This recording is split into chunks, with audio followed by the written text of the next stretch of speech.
오늘 은혜 받으실 하나님 말씀은 출애굽기 20장 3절에서 10절 말씀입니다.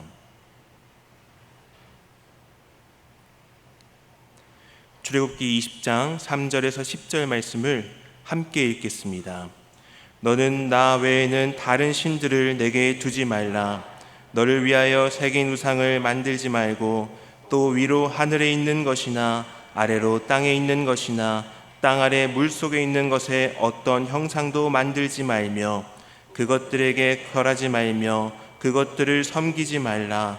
나 내 하나님 야훼는 질투하는 하나님인즉 나를 미워하는 자의 죄를 갚되 아버지로부터 아들에게로 3, 4대까지 이르게 하거니와 나를 사랑하고 내 계명을 지키는 자에게는 1000대까지 은혜를 베푸느니라. 너는 내 하나님 야훼의 이름을 망령되게 부르지 말라. 야훼는 그의 이름을 망령되게 부르는 자를 죄 없다 하지 아니하리라. 안식일을 기억하여 거룩하게 지키라. 엿새 동안을 힘써 내 모든 일을 행할 것이나 일곱째 날은 내 하나님 야훼의 안식일인즉 너나 내 아들이나 내 딸이나 내 남종이나 내 여종이나 내 가축이나 내 문 안에 머무는 객이라도 아무 일도 하지 말라. 아멘. 옆에 계신 분들과 앉으시면서 이렇게 인사하겠습니다. 지난 한 주 동안 하나님의 형상으로 살아내시느라 수고하셨습니다. 아멘. 네, 또 서로 이렇게 대답하겠습니다. 이번 한 주도 그렇게 살아내겠습니다. 아멘. 네, 우리가 그렇게 하루하루 하나님의 형상으로 살아내기로 그렇게 노력하는 그 모든 순간들을 통해서 하나님께서 우리 삶 가운데 하나님의 나라를 이루어가실 줄 믿습니다. 우리의 모든 그런 헌신과 결단들을 통해서 하나님 나라가 실제로 이 땅 가운데 이루어지며 그 이루어짐을 통해서 세상이 주를 보게 될 줄 믿습니다. 그 일에 힘써 노력해 주시는 우리 순복음 도봉교회 성도님들 되시기를 주님의 이름으로 축원을 드립니다. 저는 기독교 신앙을 하나님 나라라고 표현하는 것을 굉장히 좋아합니다. 서로 우리가 인사하면서 고백을 했지만 우리가 살아내는 우리의 삶의 모습들, 지금 우리가 이 땅 가운데 살아가고 있는 이런 모습들 가운데 우리가 단순히 그냥 이 땅 가운데 지금 가지고 있는 우리의 문화가 그냥 2023년의 대한민국의 그런 세상의 문화를 가지고 우리가 살아가고 있지만 또 동시에 하나님을 왕으로 인정하고 모시면서 그렇게 살아가는 하나님 나라의 백성들의 삶도 우리 가운데 있습니다. 그래서 하나님 나라의 문화 안에서도 우리가 살아가고 있기 때문에 우리가 그것을 이 땅 가운데 선포하는 것이 또 우리의 기독교인의 신앙이지 않나 그렇게 생각이 되어집니다. 그래서 기독교인들을 이 땅 가운데 일어나는 모든 환경과 상황들을 보면서 세상 가운데 일어나는 어떤 현상들을 보면서 세상 사람들은 그것들을 보고 판단할 때에 어떤 학자들의 어떤 이론이라든가 과학적 법칙을 가지고 그 현상들을 설명하려고 하지만 우리 하나님의 백성들, 하나님을 믿는 하나님의 사람들은 하나님을 통해서 그것을 바라보고 하나님을 가지고 그것을 설명하려고 합니다. 그러니까 하나님의 계심을 인정하고 우리가 세상을 바라보느냐, 그럼 하나님을 배제하고 세상을 바라보느냐, 이것이 기독교인과 비기독교인의 차이인 것 같습니다. 오늘 함께 나눌 말씀은 우리가 너무나도 잘 알고 있는 십계명입니다. 방금 말씀드린 대로 하나님의 나라에 대해서 이야기함에 있어서 여러분 이 십계명은 너무나도 중요한 말씀입니다. 어떠한 점이 중요하냐면은 하나님께서 우리에게 십계명을 주신 의도는 하나님께 구원받아서 하나님의 백성이 돼 하나님의 소유가 된 이 백성으로서 이 세상에 흘러가는 그러한 기준, 그러한 가치관에 따라서 그렇게 살아가는 것이 아니라 하나님이 주신 하나님의 나라의 법, 하나님 나라의 가치관을 가지고 이 땅 가운데 살아갈 수 있도록 우리 가운데 허락하신 것이 십계명입니다. 그래서 엄밀히 말하면 여러분 이 십계명은 구원과는 관계가 없습니다. 그러니까 다시 설명하면 구원을 넘어서서 존재하는 것이 십계명입니다. 구원을 넘어서서 존재한다라는 이 말이 무슨 의미인지 알려면 여러분 율법이 무엇인지 그리고 십계명이 무엇인지를 정확하게 이해를 해야 되는데 십계명의 항목이 담고 있는 이 하나하나 규정들 하나하나의 얘기는 태초에 하나님께서 창조해내셨던 원죄 이전의 하나님의 형상을 그대로 가지고 있었던 사람 본연의 모습, 그것이 이제 십계명이다라고 저는 표현을 하고 싶습니다. 어떤 의미냐면은 태초에 하나님께서 그 하나님 나라를 만드시기 위해서 나라의 영토가 될 세상을 만들어내셨습니다. 그리고 그 나라의 국민으로 살아갈 사람을 하나님께서 만드셨습니다. 그리고 그 나라의 주권인 이 왕이신 하나님께 있음을 나타내시기 위해서 먼저는 하나님은 사람을 하나님의 형상을 따라서 만들어내셨습니다. 그냥 만드신 것이 아니라 하나님의 형상으로 사람을 만드셨습니다. 그래서 그 사람이 어느 곳에 있든지 그곳에서 하나님의 통치가 이루어지고 있다는 것을 그 형상을 통해서 하나님께서는 나타내셨습니다. 이 형상이라는 단어를 계속해서 제가 강조하고 있는 이유는 뭐냐면은, 고대 국가에서 왕들이 전쟁을 통해서 어떤 한 지역을 점령을 했을 때 그 지역에 무엇을 세우냐면은 자신의 형상을 본따서 동상을 그 지역에 세웁니다. 혹은 동상이라든가 자신을 상징할 수 있는 뭔가를 그곳에 세워냅니다. 그리고 그 상징을 통해서, 그 동상을 통해서 뭘 선포하냐면은, 이 땅이 이제는 왕인 나의 주권 아래 놓여져 있다, 이곳은 내가 다스리는 곳이다 라는 통치권을 나타내는 지표로 그 동상을, 그 상징을 사용했다라는 건데, 하나님의 형상은 그와 같다라는 겁니다. 즉 하나님의 형상을 가진 사람은 그 존재 자체로 하나님의 주권을 나타낼 수 있는 동상, 그 기능을 했다라는 것이죠. 그래서 사람이 하나님의 형상이기에 하나님께서 주신 그 땅, 영토, 그 나라에서 생육하고 번성하여 땅을 정복하고 충만하여져서 어디서든지 하나님의 통치하심을 나타낼 수 있도록 그러한 역할을 가지고 창조되었다라는 겁니다. 그리고 또 단순히 그냥 동상이 아니라 살아 움직이는 생명이기 때문에, 인격체이기 때문에 하나님은 사람을 통해서 대신 그 땅을 다스릴 수 있는 대리 통치자로서 사람을 그곳 가운데 세워내셨습니다. 그래서 하나님은 사람에게 그 통치권을 주시면서 어떠한 것을 또 말씀하시냐면, 너가 그렇게 통치권을 가지고 이 땅을 다스릴 수 있는 이유는, 나의 대리가 되어줄 수 있는 이유는, 너의 통치권, 그 주권의 근원이 되어지는 나라고 하는 실질적인 주권인 하나님이 너에게 있기 때문에, 하나님인 내가 왕으로서 이 땅 가운데 있기 때문에 너가 이것을 다 다스릴 수 있는 것이다, 그것을 기억하라 하면서 주신 것이 무엇이냐면 동상 중앙에 있었던 선악과라는 것입니다. 동산을 마음껏 영위하면서 살아갔던 그 사람이 중앙에 놓여있는 그 선악과를 동산 어느 곳에든지 볼 수 있습니다.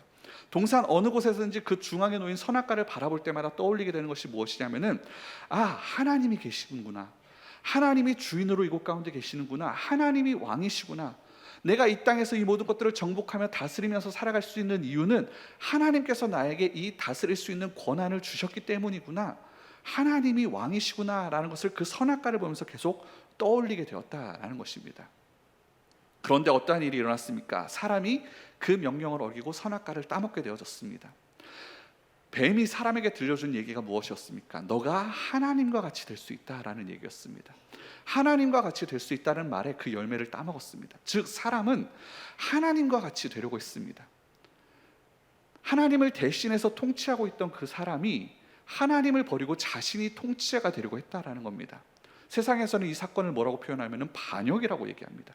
왕이 있지만 내가 왕이 되겠다라고 하면서 반역을 일으켰다라는 겁니다. 그 결과 사람은 형상으로서의 존재의 의미를 잃어버리게 되었습니다. 하나님의 형상이라고 했을 때 그 형상의 주인이 되어주신 하나님이 계시고, 사람이 어떠한 존재인지를 나타내어주는 형상이라는 단어가 있는데, 그 형상의 주인이신 하나님을 인정하지 않게 되어짐으로 자신의 존재 가치를 사람이 잃어버리게 되었다라는 겁니다. 그래서 결국 사람은 이제 더 이상 하나님의 통치를 선포할 수 없는 자가 되어졌습니다. 하나님의 나라가 그렇게 망가져 버렸다라는 겁니다. 이것을 우리가 원죄의 사건이다라고 얘기를 합니다. 그런데 잘 아시다시피 여러분, 하나님께서는 이것을 바로 잡기를 원하셨습니다. 그냥 두고 보지 않으셨습니다. 그래서 우리가 구약 성경에서 볼 수 있는 많은 이야기들은 하나님께서 이 사건을, 이 일을, 원죄의 이야기를 바로 잡아가시는 과정에 대한 얘기입니다. 구약시대 때 아브라함을 통해서, 이삭을 통해서, 야곱을 통해서 이스라엘이라고 하는 하나의 민족을 하나님께서 이뤄내시고, 그 민족을 하나님께서 구해내시면서 이제는 내가 너희의 하나님이다, 너희가 나의 백성이다 라고 말씀하시면서 다시 그들을 백성 삼아주시고 다시 그들의 왕이 되어주십니다. 그러면서 왕의 뜻이 담겨진 법을 그들에게 주셨으니 그것이 율법이고 십계명이라는 것입니다. 지금 하나님께서 하나님 나라를 다시 회복하시기 위해서 하나님 나라에 대한 통치권을 다시 세우시려고 하고 계십니다. 그런데 그 통치권이 회복되어지면서 하나님 나라가 회복되어지는 과정은 처음에 에덴에서의 모습과 동일합니다. 세상 곳곳에 세워진 하나님의 형상이라고 일컫는 그 동상들, 사람들을 통해서 그 통치권이 세상 가운데 선포되어지는 것으로 하나님의 나라가 회복되어져 갑니다.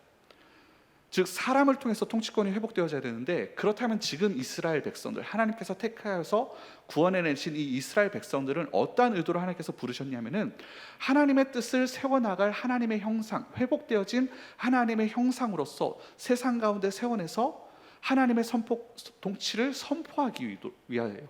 하나님의 통치하심이 이루어지도록 하기 위하여 그 백성들을 세우셨다라는 겁니다. 그러니까 다시 말하면은 앞에서 얘기했던 그 왕이 세웠던 동상처럼 이스라엘 백성들이 그러한 역할을 감당하도록 하나님께서 불러내셨다라는 거예요. 그런데 막상 그 백성들을 택하여서 그들을 세워내시고 그들을 하나님의 형상으로서 쓰려고 그 백성들을 보니까 원죄로 인해서 그 사람들의 모습이 너무나도 많이 망가져 있었다라는 겁니다. 그 하나님의 형상이 너무나도 부셔져 있었다라는 것이죠. 깨어진 것이 너무나도 많고 부셔진 것이 많고, 그래서 고쳐서 그들을 써야 되는데 어떠한 부분들이 원죄의 모습으로 인해서 망가졌는가, 태초의 모습과 어떠한 부분이 달라졌는가, 그것을 하나님께서 보시니까 여러 가지 모습들이 있었는데 너무나도 고쳐야 될 부분, 필요한 부분들을 쭉 정리해서 말씀해 주신 것이 십계명이었다라는 겁니다.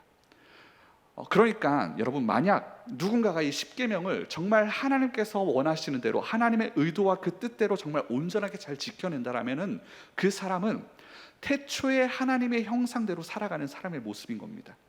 죄가 없는, 죄로 인해 망가지지 않은 본연의 모습을 살아가는 사람의 모습이다라고 우리가 표현할 수 있습니다.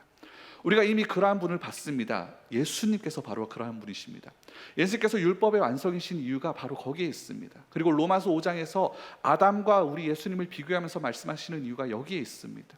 예수님께서 그 율법을 완성하시면서 하나님께서 태초에 지으셨던 사람 본연의 모습이 어떠한지를 당신께서 이 땅 가운데 오시면서 우리 가운데 보여주신 겁니다. 십계명은 그러한 얘기라는 겁니다. 우리가 이것을 지킴으로 구원받냐 못 받냐 그런 말씀이 아니라 이미 구원받은 하나님의 백성이 하나님의 형상으로서, 하나님의 형상을 회복한 성도로서 당연히 이 땅 가운데서 지키면서 살아가야 될 내용이고, 당연히 드러나게 되어야 할 사람 본연의 모습, 그것이 십계명의 말씀이라는 겁니다. 사람을 지으신 하나님의 의도가 정말 세세하게 담겨져 있는, 표현하자면 일종의 제품 설명서 같은 겁니다. 사람 사용 설명서가 이 십계명이라는 겁니다. 그러니 여러분, 십계명이 굉장히 중요한 것이죠. 내가 이 땅 가운데 살아갈 때 정말 사람답게 살아가기 위해서는 이 제품 설명서를 잘 알아야 됩니다. 내가 정말 나답게 살기 위해서는 이 십계명의 말씀이 어떠한지를 깨달아야 됩니다. 적어도 하나님의 백성이라고 믿고 고백하는 성도라고 한다면 여러분, 이 십계명을 우리가 무시할 수 없다라는 것입니다. 십계명을 여러분 크게 두 단락으로 우리가 구분지을 수 있음을 알고 있습니다. 예수님이 정리해 주신 대로 하나님을 사랑하고 이웃을 사랑하라라는 것인데, 1계명부터 4계명까지는 우리가 하나님을 사랑하는 것에 대한 말씀을 가르쳐주고 있고, 5계명부터 10번째 계명까지는 우리가 또 다른 하나님의 형상인 사람을 사랑할 때 어떻게 해야 되는가, 그것에 대해서 말씀해 주고 있습니다. 그 중에서도 저는 오늘 이 본문에 오늘 본문이 십계명의 전반부인 4계명까지의 말씀을 다루고 있는데, 하나님이 말씀해 주신, 하나님이 가르쳐 주신 하나님을 사랑하는 방법에 대해서 함께 나누고자 합니다. 하나님 향한 우리의 사랑을 과연 우리는 어떻게 고백할 수 있을까, 오늘 말씀을 통해서 함께 나누고자 하는데, 여러분, 우리는 하나님의 백성이기 이전에 하나님의 피조물입니다. 그래서 마땅히 창조주이신 하나님의 뜻에 순종해야 되고 마땅히 하나님을 예배해야만 됩니다. 왜냐하면 하나님께서 사람을 창조하신 목적 중 하나가 예배이기 때문에 그렇습니다. 이것은 앞에서 말씀드린 하나님의 형상, 그래서 그 통치권을 선포해내는 그런 동상의 목적, 그것과 별반 다른 것이 아닙니다. 같은 얘기입니다. 하나님께서 우리에게 바라시는 예배는 우리가 어떤 특별한 행위를 통해서 당신 앞에 나아가기를 원하시는 것이 아닙니다. 하나님께서 받고자 하시는 예배는 우리의 행위에 달려있는 것이 아닙니다. 예배의 행위 가운데 있는 것이 아닙니다. 하나님은 우리가 하나님께 받고자 하시는 그 예배는 우리의 삶 자체가 예배가 되어지는 것을 하나님께서 원하십니다. 즉 하나님의 형상이라 일컫는 그 사람이 살아가는 모든 과정을 통해서 형상의 주인이신 하나님께서 영광을 받으시는 그 일을 하나님께서는 원하신다라는 겁니다. 그것을 하나님은 예배라고 표현을 하십니다. 하나님의 형상으로서 우리가 삶 자체로서 당신 앞에 나아갈 때에 그것을 하나님께서는 정말 받고자 하시는 건데, 그래서 사실 여러분 1계명부터 이 4계명, 우리가 하나님을 사랑하는 방법이다 라고 얘기했는데, 또 다시 다르게 표현하면은 우리가 하나님을 예배할 때 어떻게 예배해야 될지에 대해서 가르쳐주는 말씀이다라고도 표현할 수 있겠습니다. 특별히 보면은 1계명 나 외에 다른 신을 내게 두지 말라라는 이 말씀은 뭐냐면은 너가 사랑해야 될 대상, 예배해야 할 대상을 분명하게 하라라는 말씀입니다. 우리가 입술로는 하나님을 예배한다, 하나님을 사랑한다 고백하지만 실제로 살아가는 우리의 삶의 모습들, 많은 사람들을 보게 되면 나를 사랑하고 나를 예배하는 사람이 너무나도 많습니다. 돈을 사랑하고 물질을 예배하는 사람들이 너무나도 많습니다. 그러한 가운데 하나님께서 명확하게 너가 예배해야 될 대상은 하나님이다, 너가 사랑해야 할 대상은 하나님이다, 그것을 명확하게 하라 말씀하십니다. 두 번째 계명은 그 하나님에 대해 어떤 우상도 형상도 너가 만들어내지 말라 말씀합니다. 이는 사람의 생각에 맞춰서 하나님을 제한하지 말고 하나님을 마음대로 하려고 하지 말라라는 의미입니다. 즉 예배하는 방법에 있어서 사람의 마음대로 사람의 뜻대로 하지 말고 하나님께서 보여주시고 하나님께서 가르쳐 주신 방법대로 예배하라라는 것입니다. 하나님을 사랑하고 하나님 앞에 나아가는 것에 있어서 너희가 하나님의 모습을, 하나님의 일을 마음대로 재단하지 말라라는 것이죠. 하나님께서 가르쳐 주신 대로, 하나님께서 바라시는 대로 하나님 앞에 나아가라는 겁니다. 세 번째 계명은 조금 이따 다시 말씀을 드리고, 네 번째 계명은 하나님을 예배하는 시간에 대한 말씀입니다. 하나님께서 지정하신 때 특히 7일 중에 하루를 온전히 하나님 앞에 거룩한 안식일로 거룩하게 지키라라고 요구를 하십니다. 하나님께서 받고자 하시는 시간, 그 시간에 하나님을 사랑함으로 그 앞에 나오라라는 말씀입니다. 사실 여러분 이 계명 하나만 가지고도 여러분 설교를 여러 번 해야 할 만큼 많은 설명이 필요합니다. 그런데 오늘 다 그것을 얘기하기는 좀 어렵고 저는 오늘 이 세 번째 계명을 좀 집중적으로 보고자 합니다.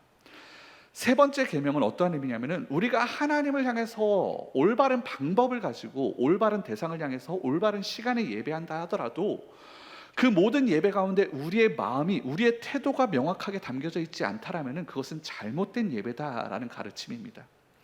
실제로 여러분 구약 말 이스라엘 백성들은 하나님을 향해서 예배할 때 하나님이 명하신 안식일에 성전에 가서 하나님께서 바라시는, 하나님의 말씀하신 그 제물들을 가지고 예배하면서 주님 앞에 나아갔습니다. 그럼에도 불구하고 그들을 향해서 하나님께서 뭐라고 얘기하시냐면 너희들이 잘못된 예배를 드렸다라고 하면서 그들을 꾸중하십니다. 말씀해 주신 방법대로 정확하게 예배를 드렸음에도 하나님께 혼이 납니다. 말라기 1장에 보면은 내 제단 위에 헛되이 불사지지 못하도록 너희 중에 누군가 성전문을 닫았으면 좋겠다 라고까지 주님께서 말씀하십니다. 내가 너희를 기뻐하지 않는다, 너희의 손으로 드린 것을 내가 받지 않겠다, 주님께서 그렇게 말씀하시면서 차라리 그 예배가 이루어지지 않도록, 제사가 이루어지지 않도록 누군가 저 성전문을 닫아줬으면 좋겠다, 하나님께서 그렇게까지 막 예배를 향해서, 이스라엘 백성들이 드리는 예배를 향해서 심한 불쾌감을 하나님께서 드러내십니다. 왜 그러냐 하면은 그들의 예배 가운데 많은 형식들이 있었지만 내용이 없었기 때문이라는 것이죠. 그들의 마음이 그 예배 가운데 담겨져 있지 않았다라는 겁니다. 예배의 방법이 옳았으나 예배의 태도가 잘못되었다라는 겁니다. 예배의 대상, 정해진 시간, 예배의 방식, 모든 것이 정확했지만, 즉 정해진 안식일의 시간에 성전에 와서 정해진 방법을 따라 제사 드리며 하나님께 제물을 바치며 예배를 드렸지만 정작 그 모든 행동들 가운데 자신들의 마음이 하나님을 향해져 있지 않았다라는 겁니다. 하나님께 없었다라는 것이죠. 그래서 하나님은 이스라엘 백성들에게 너희가 나에게 예배하지 않았다라고 말씀하십니다.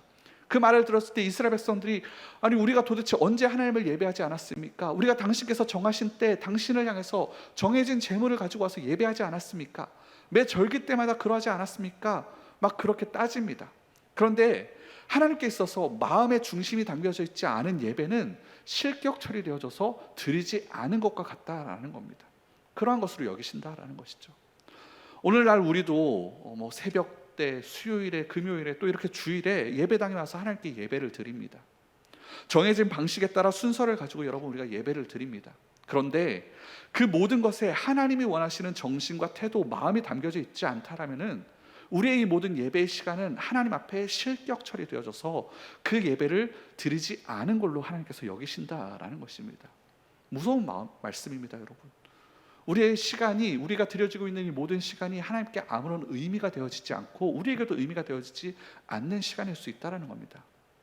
몸은 예배당에 나와 있는데 마음이 다른 곳에 있다라는 것이죠. 여러분 옆에 계신 분들을 잘 관찰해 보시기 바랍니다. 지금 그 자리에 앉아 계시는데 마음이 주님 앞에 없을 수도 있습니다. 사실 뭐 인간의 마음 똑같은 모습으로 여러분 우리가 이 자리에 앉아서 몸이 여기 있지만 사실 우리가 바라봤을 때 그 마음이 하나님께 있는지 아닌지는 우리는 잘 모릅니다. 그런데 여러분 하나님은 우리의 중심을 아시는 분입니다. 마음을 감찰하시는 분이십니다. 그 하나님께서 우리의 지금의 이 시간을 받느냐 아니냐 우리의 마음에 달려져 있다라는 것이죠.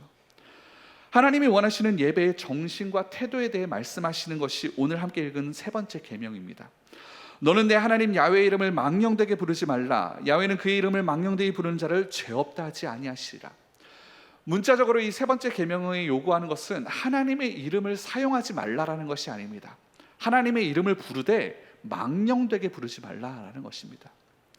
하나님은 오히려 성경에서 하나님의 백성들이 하나님의 이름을 부르고 하나님의 이름에 힘입어 살면서 하나님의 이름을 정말 적극적으로 부르면서 하나님께 영광 돌리기를 원하십니다. 문제는 그 이름을 너희가 망령되게 부르지 말라라는 것입니다. 과연 어떻게 하는 것이 망령되게 그 이름을 부르는 것인가? 망령되게 부르지 말라라는 뜻은 여러분 하나님의 이름을 헛되게 부르지 말라라는 의미입니다. 헛되게 의미 없이 부르지 말라라는 겁니다. 하나님의 이름을 불렀으면 그 이름에 걸맞게 하나님을 대접해 드리라는 겁니다. 그 이름을 부르되 마음과 뜻과 정성을 다하여서 영혼을 다하여서 그 이름을 부르라라는 것입니다. 그럼 여러분 하나님의 이름에 어떠한 의미를 가지고 있는지 우리가 알아야겠죠. 성경에는 여러분 하나님께서 우리 가운데 정말 많은 이름을 당신의 이름을 우리 가운데 알려주셨습니다. 여러 이름으로 당신을 소개해내시는데 창세기 1장에 보면 하나님께서는 특별히 이제 히브리어 엘로힘이라는 이름으로 우리 가운데 나타나십니다. 이 엘로힘이라는 이름은 하나님의 힘과 능력을 나타내는 이름입니다. 또 말라기에서는 하나님께서 아도나이라고 불리시는데 이것은 하나님의 주인 대신 주 대신 주권을 뜻하는 이름입니다. 또 창세기 15장에서는 하나님은 야훼 라파 우리를 치료하시는 하나님이라고 소개하시고 또 창세기 22장에서는 야훼 이레 우리의 모든 필요를 준비하시고 예비하시는 하나님으로 나타나십니다. 또 야훼 샬롬 여러 가지 이름들이 있습니다. 우리의 평화를 위해서 주님께서 이 땅 가운데 오셨음을 나타내십니다.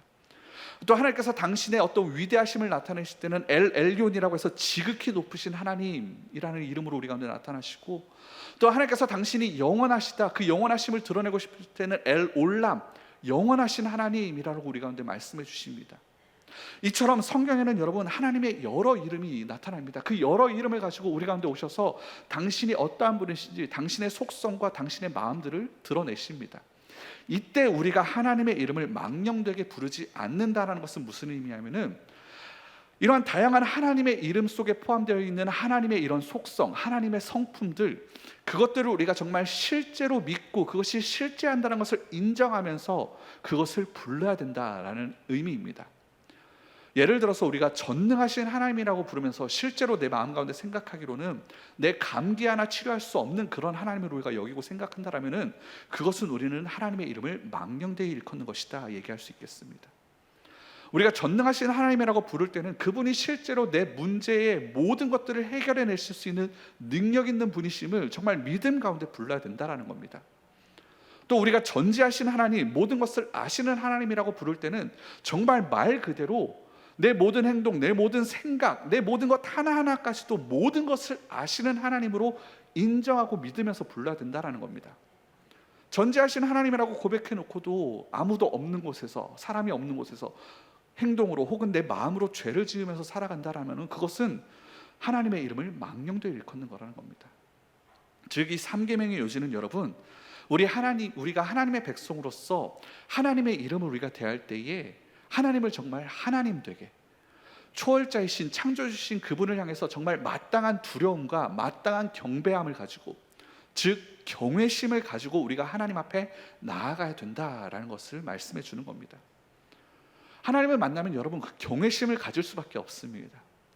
이사야서에 보면 이사야가 성전에 들어가면서 지극히 높으신 거룩하신 그 하나님의 얼굴을 뵙는 장면이 나옵니다. 거기에서는 죄 없는 천사들도 그 날개를 가지고 자신들의 얼굴을 가지고 하나님 앞에 있는 그런 장면을 그 이사야가 보게 되었습니다.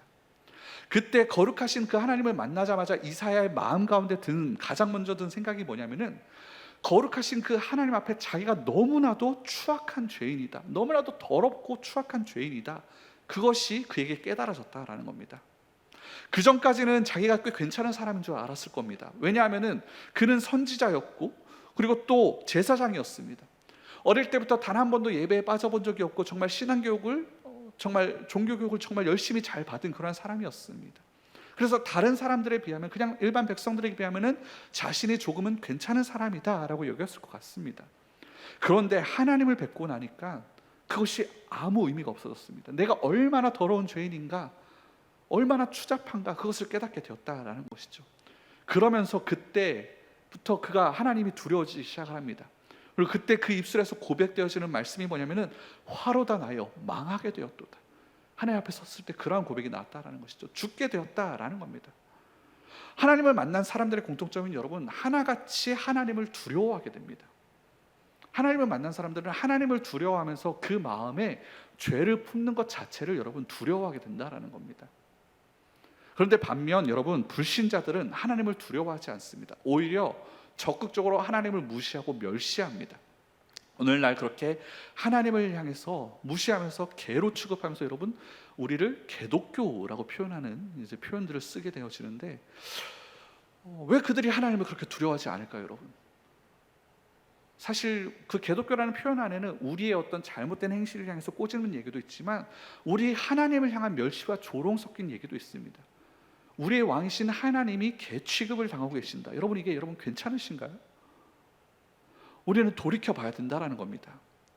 예배하라고 구별하여 불러놓으신 하나님의 백성들, 세상에서 하나님의 통치권을 드러내라고 선포하라고 만들어 놓으신 하나님의 형상들, 그 형상들이 어떠한 모습을 하고 있기에, 그 형상이 어떻게 생겼기에 그 형상의 주인이신 하나님을 향해서 지금 개라고 표현하고 있는가? 여러분, 우리는 이 말씀 가운데, 이 얘기 가운데 여러분 정말 마음 아파야 된다는 것이죠.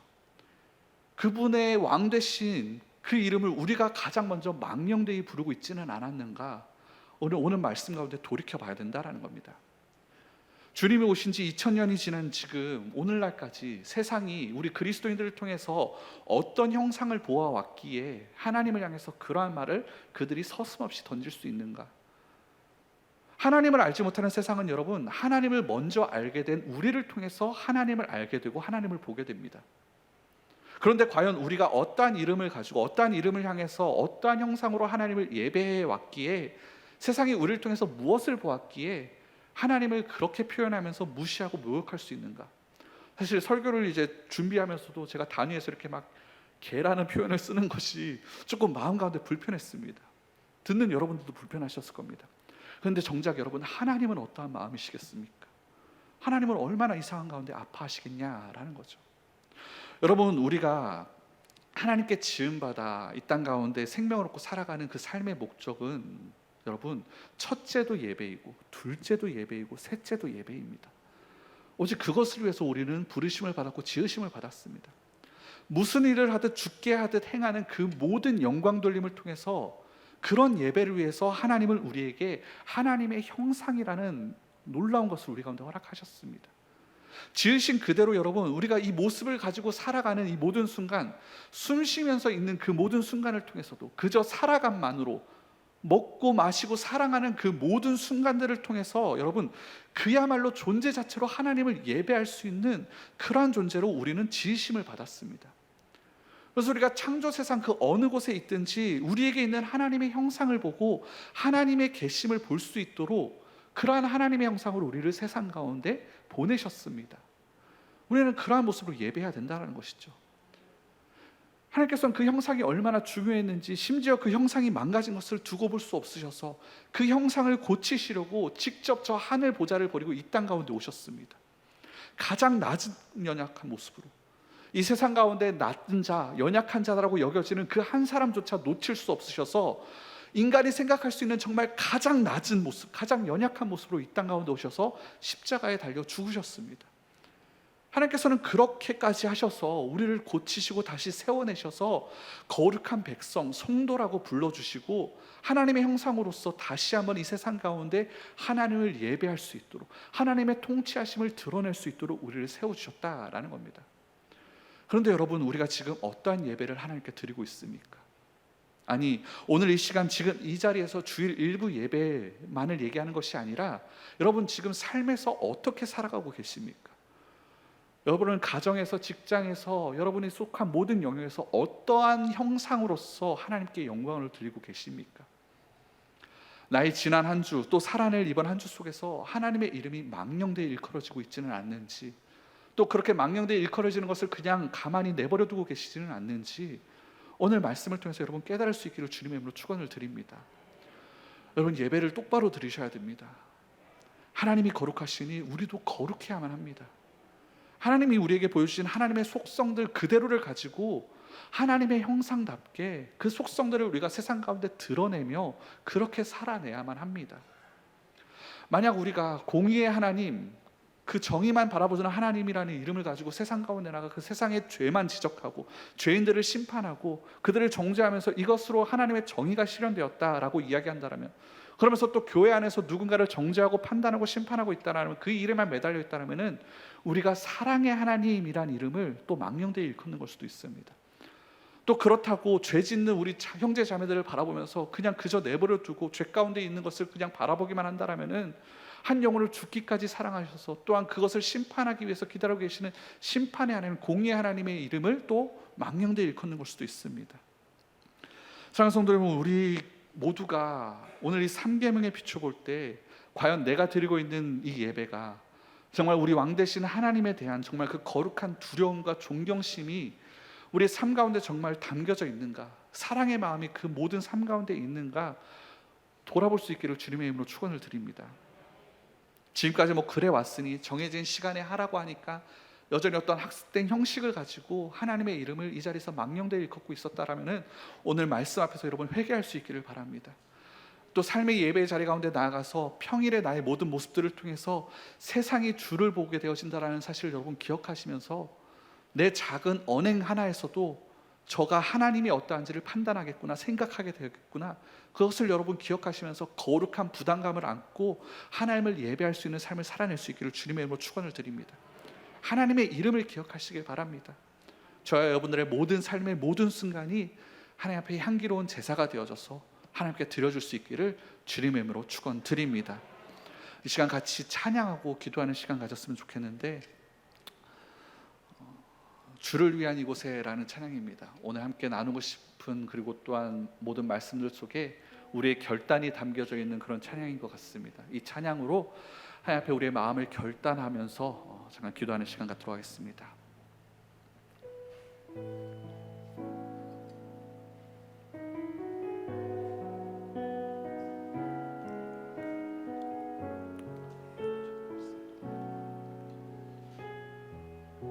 주를 위한 이곳에, 주를 위한 이곳에 예배하는 자들 중에 그가 찾는 이 없어 주님께서 슬퍼하시네. 주님이 찾으시는, 주님이 찾으시는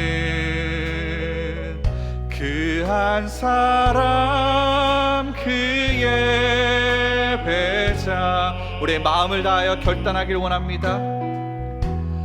내가 그 사람 되길 간절히 주께 예배하네. 주내로, 주내로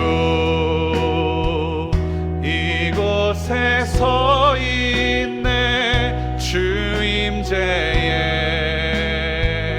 엎드려 절하네.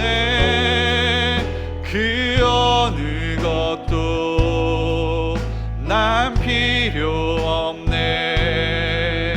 주님만 경배해. 주내로 이곳에 서 있네. 주 임재에 엎드려 절하네.